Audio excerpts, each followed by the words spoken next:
Today I'll be showing you how I make this Mcfarlane style Spider-Man figure. Stick around so you know how to do it yourself and don't end up paying 50 bucks for a figure that's not worth it. Alright, let's go and sketch it out. But before I get started, we gotta talk about the elephant in the room. So Hasbro decided to release their own Marvel Legends Mcfarlane style figure. It's just for the price point, man. It seems a little bit off, and I just don't want to hate on them just because they're Hasbro and, you know, like every TikToker out there.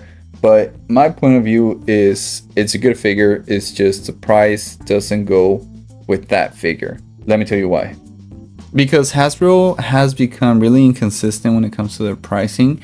At one point, you'll have the base figure, which is around $25 to $30, and you'll get the regular amount of accessories. You'll get maybe no hands, maybe an interchangeable head, something, correct? So as you keep on increasing that price, you're expected to get more, correct? Good example is the 2-pack Iron Fist Luke Cage. MSRP around 40 to 50 bucks. Okay, that's justifiable. You're charging me for 2 figures, which by your standards are based around $20 to $30.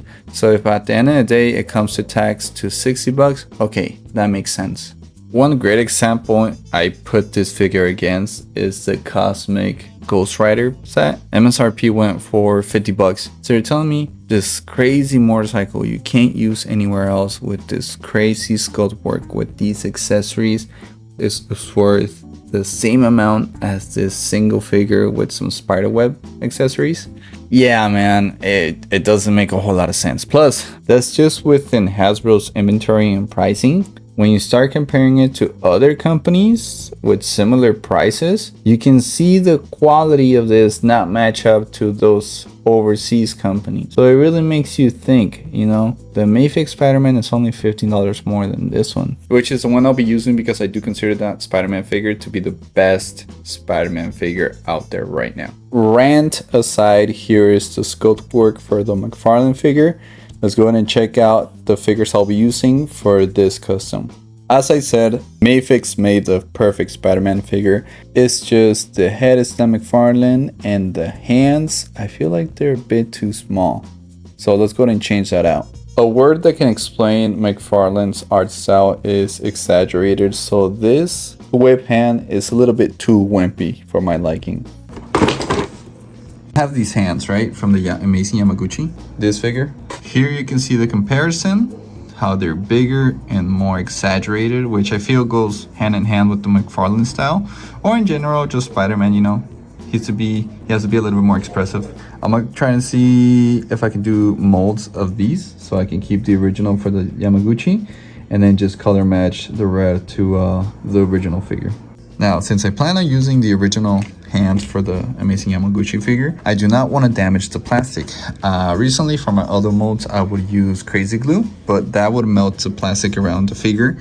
And I found this wax right here. It's called Red Sticky Wax, I think, on Amazon, link in bio. Here I started doing the mold for the figures. So the idea is to have 2 connection points at the bottom of the hand that work as ventilation. So when I pour the resin inside, it comes out the other end. This is the plan, and I just got to do the rest of the freaking hands. Well, the ones I want, of course. The ones I want are the flipping.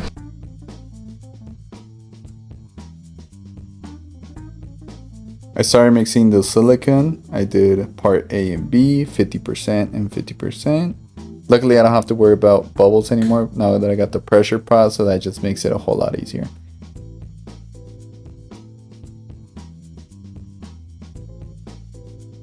And after a whole lot of processing, letting it cure and molding, we can go ahead and pull them out.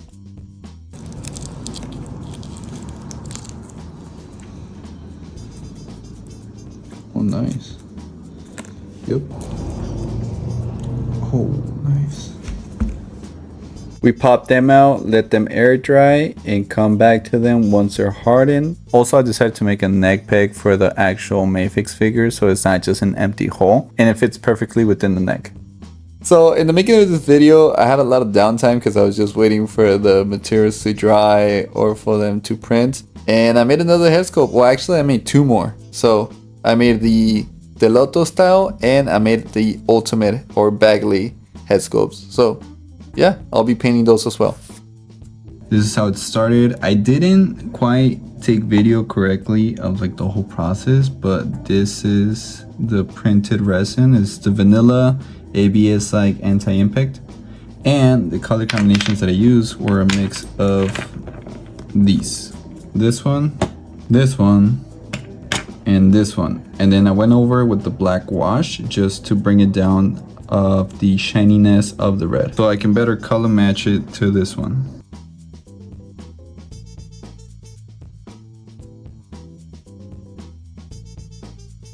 Now that we have the red cleared, we gotta explain the black, because it's not just black paint out of the bottle, really watered down on a water palette black, and it's placed delicately with the really thin brush. The combination of the sculpt helps the watered down black go down the grooves of the line better, and having a curved tip when it comes to the brush helps it a little bit more when it comes to those raised edges of the lenses, just so it doesn't make any contact with the actual white paint. And since I also plan on doing hands, the hands also have the grooves. It's basically the same process to that. It's just these are molded ones, so they're not as deep as my sculpt. It's a very tedious process, because with black ink, especially when it's like watered down, it's easy to make it look messy or dirty. So you really want to be careful and not overdoing it when it comes to the spread of the ink.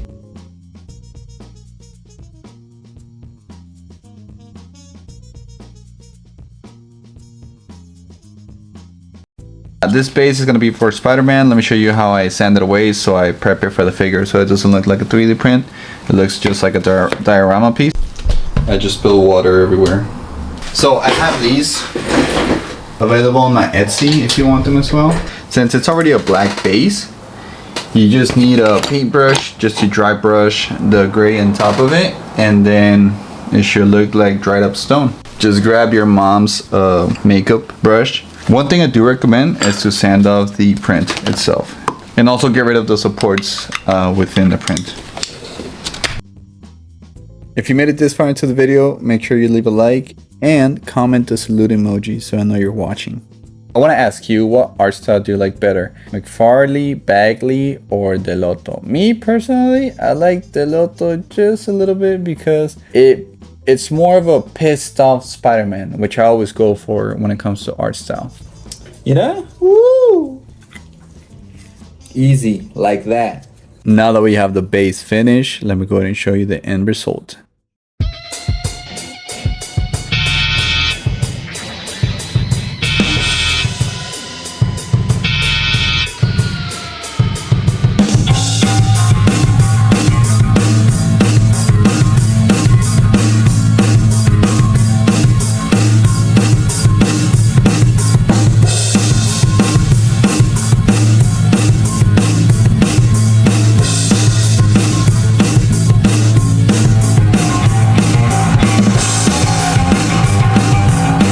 And just for context, these are supposed to be the same art style.